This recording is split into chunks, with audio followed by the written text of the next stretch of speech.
আউযুবিল্লাহি মিনাশ শাইতানির রাজিম বিসমিল্লাহির রহমানির রহিম।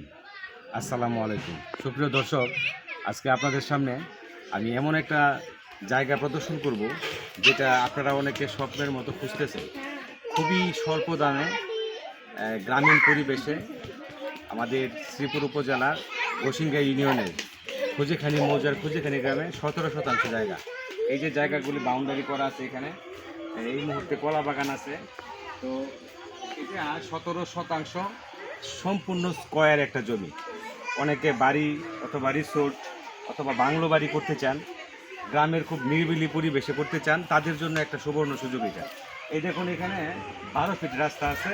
এই মাসেই টেন্ডার হয়ে যাবে শুনলাম আমরা, যে আমাদের খুঁজেখানি ওয়ার্ডের যিনি মেম্বার সম্মানিত ইসমাইল মোরল সাহেব, ওনার কাছ থেকে খবর পেলাম যে এই রাস্তাটা সম্ভবত 16 ফিট পিচ হয়ে যাবে। তো এই যে পিচ জ্বালা রাস্তার পাশে এই মুহূর্তে ফলিং আছে, এই দিকে চলে গেছে নদী, আমাদের শীতলক্ষা নদী। শীতলক্ষা নদী এখান থেকে দেখা যায়, মানে খুবই শীতলক্ষা নদীর সন্নিকটে।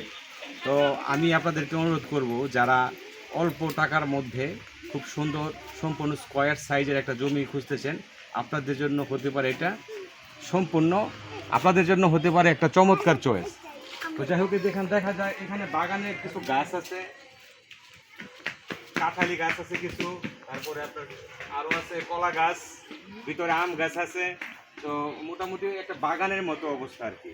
তো আপনারা, আমি যদি আপনাদেরকে দেখাই, এখানে হলো এমন একটা অবস্থা যে আপনার রাস্তা থেকে জায়গার সমতা, মানে যদি এখানে আপনি বাড়ি করতে চান তাহলে 1 ইঞ্চি মাটিও প্রয়োজন নেই। এমন একটা সুন্দর পরিবেশে, সুন্দর লোকেশনে। আপনারা হয়তো জানেন যে গোসিঙ্গা ইউনিয়নের খুঁজেখানি মৌজা সবচেয়ে ডিমান্ডেবল একটা এরিয়া। বিশেষ করে যারা শহরে থাকেন, যারা ঢাকা থাকেন বা বিভিন্ন জায়গায় থাকেন, তারা গ্রামে যারা বাড়ি করতে চান, আপনাদের জন্য খুবই সুন্দর একটা এরিয়া হতে পারে এটা। তো এখন যেহেতু আসলে জায়গার দামও খুবই অল্প, অনেকের সাথে কথা হচ্ছে, খুব বেশি দেরি করলে হয়তো নাও পেতে পারেন। তো আপনাদের যাদের আগ্রহ থাকে, স্ক্রিনে দেওয়ার নাম্বারে যোগাযোগ করার জন্য আপনাদেরকে সবই অনুরোধ করছি। জায়গাটা সম্পূর্ণ স্কয়ার। এখানে আম গাছ আছে, কাঁঠাল গাছ আছে, কলা বাগান করা হয়েছে আর কি।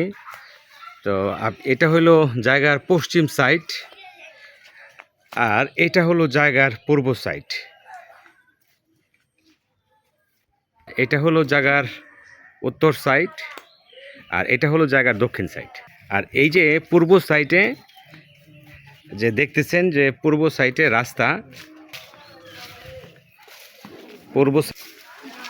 এই যে জায়গা ঘেঁষেই রাস্তা।